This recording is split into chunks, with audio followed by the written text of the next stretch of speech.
I'm recording now. Okay. Yeah. Tell me again about this Fleming thing. This vegetarian caviar. I'm not even sure what that is. So what happened was our friend Jackie. In fact, if you look on our video, one of the newest videos we did was on that durian candy tasting thing. She was the one who sent us that. But how it started way back, like a year and a half or so ago, she was sending people funny foods to try, like her nieces and nephews, and say, "Hey, record yourself eating this." And so she knows me and Joey, and she goes, "Oh, would you guys do a video? It would be hilarious." And then she sent us, what was it, Joey? The caveat. Yeah, it was like a vegetarian or kind of a fake caviar, so it wasn't fish eggs. It was some kind of, who knows, weird. Yeah. So we had the idea of, instead of just sitting in front of the screen and tasting it, we sat down at Fleming's restaurant and we got their approval. And then we ordered a bunch of fancy appetizers and stuff on the table. And then we did a little, like just literally with my handheld camera, us doing a funny review of it and how bad it was and making fun of it and stuff. And she loved it. And we had so much fun doing it. Down the road, it kind of, got me thinking like this would be fun to do, funny food and restaurant reviews. And though, my vision was to do some serious reviews and give people some actual helpful tips, but it's kind of because of the pandemic, and we started, like I said, at the worst time possible to start a restaurant review channel. We had to improvise, as it were, and it turned, I'd say, like 85% comedy and maybe 50% real value. What do you say, Joey? Yeah, I'd say the same. Have you ever tried comedy before, or have you ever just been known as the class clown or the life of the party? Either of you? Ego will have to say yeah. Both Joe and I have really good sense of humor, and I think that's one of the things that really drew us together as and became friends, because we joke around constantly with each other. And but what's funny is I've never written comedy. I've never wrote jokes. I just Joe and I are more spontaneous, playing off each other. But when it comes to recording a video, I found the pressure on, and you can't rely. I always joke with Joey. I go, we can't rely on ourselves being funny all the time. If we improvise Joe's really good at improvising during the shoot. I'll script stuff out. I'll write jokes, which is like you were asking. I've never done it before, so this is all new for me. But it's I'm getting a knack for it, I think. And like I said, and we do improvise. Joey brings out that why we'll go off script a lot, and I'll say, oh, that was really good. We got to use that, or the other way around. We'll have a spontaneous moment and we'll go, okay, we'll keep that. And so it's a combination of, I think, the two written, a guideline of what we want to say and the information we have to get out there for everyone. And then we just act like, idiots. Is this your first venture into editing? And what's that? Is this the first time you've done any editing and production? The whole YouTube experience is new to me. I've never done any editing. I've never done any writing. I've never done any work on camera. And if you watch our first video, you can see Joey and I looking like no, it's not. I've seen worse first videos, but yeah, it was just me wanting to do this and me doing a lot of homework for probably about 2-3 months, watching YouTube videos on how to make YouTube videos, which I thought was actually kind of funny, and how to edit things and how to do all that. And I just kind of practiced at home on my own for a little while, and then I'm like, all right, Joey, here's the camera, and say this, and let's go. That's how it is. But he's come such a long way. I mean, he's constantly on top of it, learning new things. And I joke with him a lot sometimes, but he has done an amazing job being able to put all this together, and have to deal with me sometimes. So I hope you have a good playlist. That's the biggest helpful videos. I think he threatens to quit every show. At least twice a show. Yeah, during recording. But yeah, I can be a little strict on my vision sometimes. I've always been that way, so But like I said, he's good at keeping things loose, and I think it's a good balance between my strictness and his. Yeah. I walked out a couple times, but then it's my house, so it's kind of weird. So I told him to get out. Where do you go? There's nowhere to go. You ever get outside and say, "Hey, wait a minute, this is my house"? Right, exactly. Wait, you gotta go, not me. What are you doing? It's hard to kick somebody out of your house, though. It's a little just leave. Oh, it's funny. Well, so do you normally keep most of what you record and just do it straight through? No, you know what, we've got really good at it. The first video we did, we literally recorded it, I think 3 times. The first 2 times I couldn't use for one reason or another, but now we've really got it down to a science because, or almost down to a science. I know in my mind kind of how the video is going to go, so we don't have to shoot just one long shot. What we'll do is we'll shoot pieces of it, and then if you've seen it, the videos, I always put a lot of little memes and a little segues in between, and that's where we'll cut, and then we can start the line again. So it kind of looks like a natural flow, but it's me. I'm giving away all our secrets, Joey. You've got some fun animation in there. That's fun. But But we've come a long way. I mean, when we first started, I think the first video we were here for like 5 hours, like recording 9, and now we can knock it out in under an hour most of the time, like no problem. How many have you done so far? I think we're at 13, I want to say. Yeah, so we've been doing about one a month. In the YouTube world, they say to be successful, you got to kick out one per week. And like I mentioned before, my original plan to start the channel, I wanted to release one a week, so we can get more views and followers and etc. But the pandemic hit. We had just recorded our first video, and I told Joey, I think I said I wanted to get like 7 or 8 completed videos, and that way we'd have enough to upload on a weekly basis, and while we're working on new videos. But again, thank you, COVID. I appreciate it.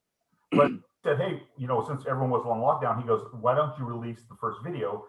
Because nobody can avoid it. Yeah, they're going to have to watch it because they got nothing to do. Because we were afraid to release it, no one's going to watch it. But he's like, what else is all our friends going to do but watch? They got to watch it. So I had to finish it. So I said, fine, let's do it. And I, released it, and it got really good reception from the people. We got great feedback.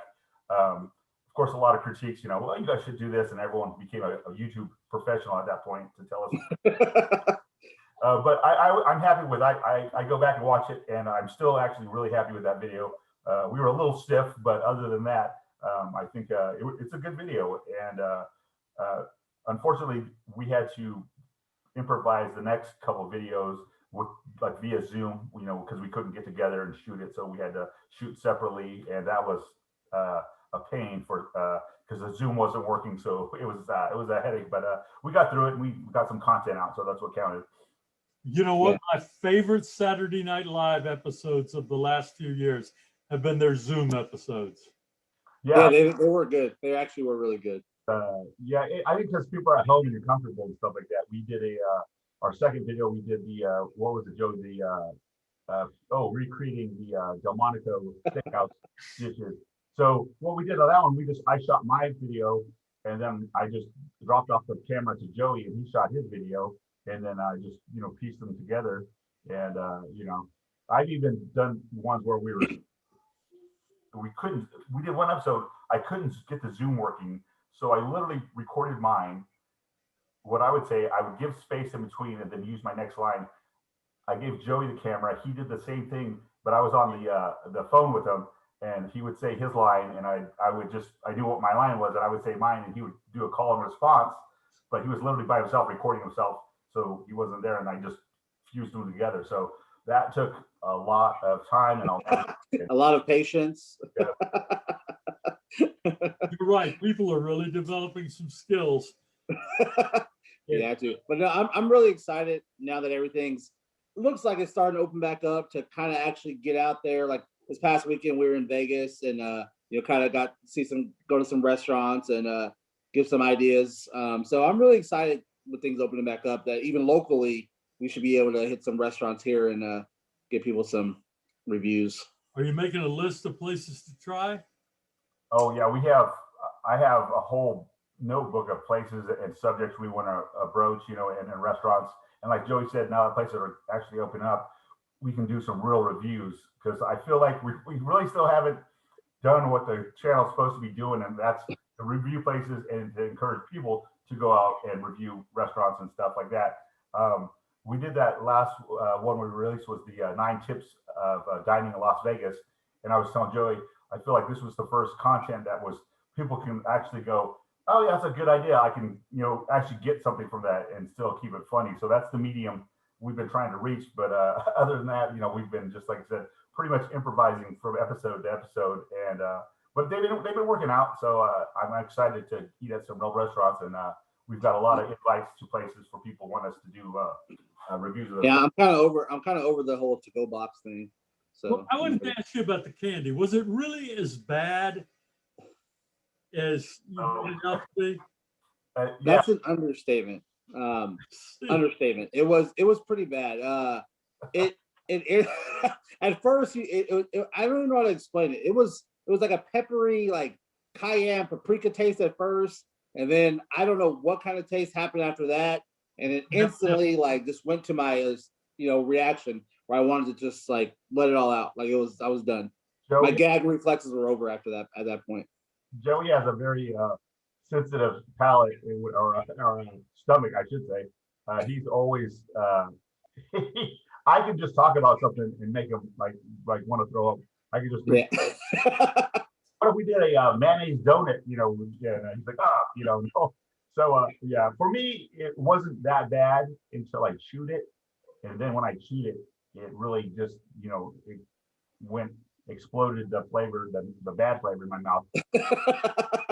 To just suck on it like you're supposed to wasn't pleasant, but I could it wasn't that bad. But yeah, chewing on it was a bad idea on my part. But it made for a good video, so because I had to spit it out. So what kills us, because we have some coworkers that swear by it and they love it, and I'm like, what part of it? I don't understand. I don't get it. I don't get it. Yeah. What use is candy if it tastes like yeah. Well, they want us to try the actual fruit. It's a durian fruit, and apparently the fruit tastes a lot better. Apparently, I don't know how processed candy can't taste better than something in real life. So candy version of something not taste better than the yeah. So, Joey, what's your favorite food? Go ahead, because I got a list. I guess I'm more of a barbecue type of guy usually. Anything that's on the grill I can make. I usually like pork, lamb, ribs, tri-tip steaks, stuff like that. I started to liking a lot more like Italian food lately. I never was really big on Italian, but my wife talked me into getting in her the KitchenAid with the homemade pasta. So yeah, I'm a little bit on Italian now. So how about you, Mike? I like Joey was saying, I'm a steak guy. I love a good steak and stuff like that. That's just from my I guess original, because I wasn't always big into food. I was pretty basic. I was like Joey when I first met him. Thanks, bro. Appreciate it. My wife and I really went on a culinary journey. We learned a lot about food from watching shows and cooking competitions. But to answer the question, I guess now if I had a favorite food, I would say I really like French food. And people always ask me, well, what's French food? And it's rice. It's more of a preparation than anything. Duck and there's a lot of signature French dishes. But it's more like the technique that they use on cooking those, it could be any kind of food, but it's the preparations they use and stuff like that. But, I do like Italian. I like, I guess I hate to say like higher end food. I hate to be that guy, snobby, but I like caviar. I like, foie gras. I like some really expensive stuff. And it's especially great because I can't afford to eat it all the time. So when I do have it, it's actually a treat, so it's not like I right now or anything. I don't. I got some top ramen in the cupboard is what I got.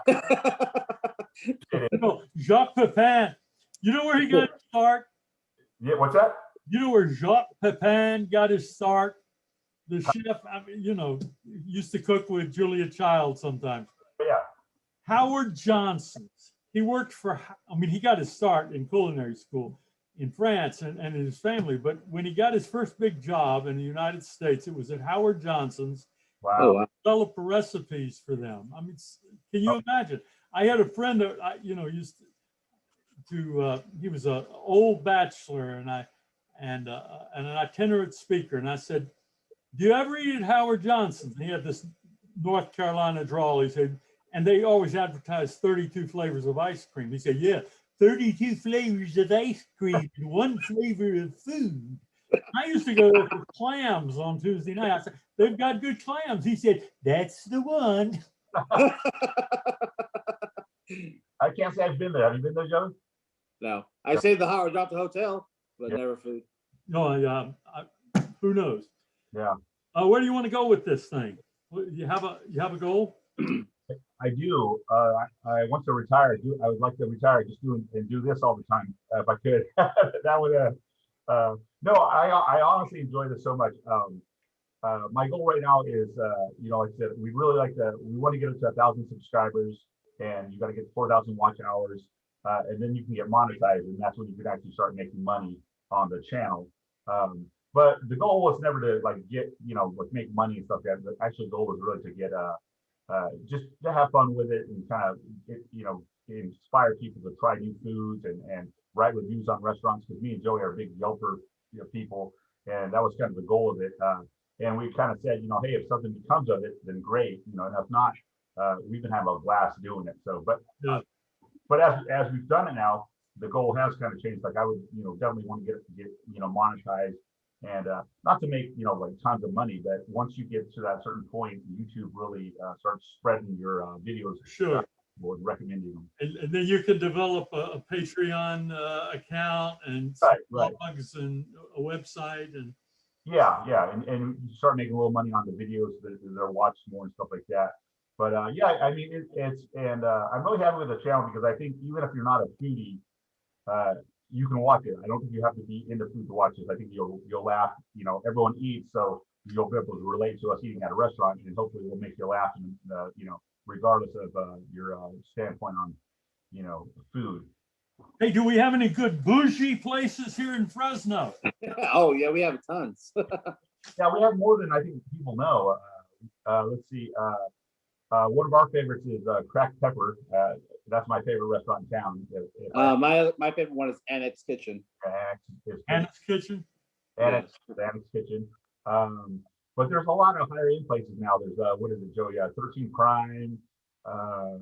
There's Palms, the restaurant. Those are all kind of a bit higher. What's the one in Clovis? Trujillo's, I think it's called. Trujillo. Yeah, that one. But yeah, definitely Fresno's really trying to get step up their culinary game. I know there's a new French place on Cedar and Herndon. Our friend Thump was talking about. I can't recall the name right now, but he's a Asian guy who cooks French style food, and we've actually got an invite. I feel so bad I don't recall the name right now, but yeah, there's definitely some bougier places. Nothing like like in Vegas or LA or Napa, so Michelin star places, but they're definitely trying. Would you say? Yeah, I mean, Fresno has definitely come a long way. I mean, you go back maybe 15 years ago. I mean, the hot spots were probably Red Lobster, Black Angus, Sizzler. Sizzler's still going. I got to give them props. I don't know what Sizzler's going to do. I mean, I think the buffets are going south. Yeah. I've been talking to some people in the restaurant industry, and they're going to have to rethink everything. In fact, I think you're going to have to rethink all the interior design of restaurants and the architecture of building new ones. Yeah. We haven't had our last pandemic, I'm sure. And, yeah. But I think a lot of things are going to be, reclassified. Even with the Zoom stuff, I think a lot of people are working from home and all that stuff. Like, it's going to be a lot easier for people now. They realize it. So you may have to devote a few shows to Grubhub. And actually, we were thinking about doing something like that. I think when everything started happening, about doing something like that, maybe ordering from different places, best service, and we got there faster. I don't know if you saw, we did because drive-through everyone was going to drive-through during the pandemic, so we thought it would be fun to do not just do a regular drive-through. We decided to find out who had the worst drive-through, and it was just rating how accurate the orders. And it's funny, those are our two most popular videos. If anyone's watching this right now, yeah, check those out. It's the we call it like the worst drive-through challenge. And you'd be, I think, shocked to see how off some of these places, you know, got your order. But those are fun. How much they don't care at all. My wife goes to McDonald's twice a day on a conservative day to get a Diet Coke. Mhm. And in the morning, she gets some combination of sausage and biscuits, sausage gravy and biscuits that she's figured out how to get cheap. And in the but you know, it's a crapshoot at one of these places whether they're going to even have gravy one day, or whether they're going to have ice cream, or whether they're going to. Yeah, it's like their ice cream machines, always broken. One thing you can know is always going to be true with McDonald's, that they will always have is a long line. Yeah, their McDonald's always has a line. You know, but you can kind of tell that certain places don't have lines, like Burger King. Not to knock anyone. Burger King, if you're listening, I'm joking about that. If you want to sponsor us, If you want to sponsor us, we're totally up for it. Yeah, they're culinary geniuses. yeah. Really. Though we maybe this is a little bit of spoiler. I didn't talk about Joey to expose this, but we are doing an investigation on Arby's because we don't know anyone who goes there, and we don't know how they stay in business.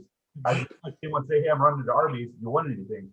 And Joey has there, so we are actually going to do a video on we're going to investigate a video on how our business goes. I could let you borrow my files. I've gone like every 5 years for the last 40 years. So what is that? It's a few times. Yeah. It's never been good. But I went to one in Richmond, Virginia about 6 or 7 years ago, and they actually had a buffet with hot vegetables and salads and stuff that you would never expect to find in an Arby's here. Wow, that is, yeah, that's Yeah, I'm really confused by that. Like, I see all the commercials, and I'm like, they're on side of buildings. I'm like, where are they getting this money from? The I'm really last confused. honest beef, aren't they? And no one's the last honest beef. I recommend They got the meats. honesty. yeah. I think I don't want to be a conspiracy theorist here, but you know, there's been some talk about Illuminati. I've heard that myself. Yeah, I think it carries a certain amount of weight. I couldn't agree more. so if Joey and I disappear, you guys have this video to watch, and you can. You'll know it's because you've gotten a little too close to the Exactly. beef. I know they were just getting ready to shoot their Arby's video, and they disappeared. Yeah, it's for that one. That should be coming out soon. This is great stuff, guys, and I look forward to your channel. And you know, I'm sure that 3 or 4 people are going to read this thing on KRL, and no, you're going to get some exposure, and then you know, you can play it over and over again too. Yeah, for sure. Thank you. We appreciate you doing that and taking interest in this. Is Yeah, thanks for having us. Appreciate it. A lot of fun talking with you, and I wish you the very best. I'm gonna sign out here, and then I'm gonna talk to you a little bit. all righty.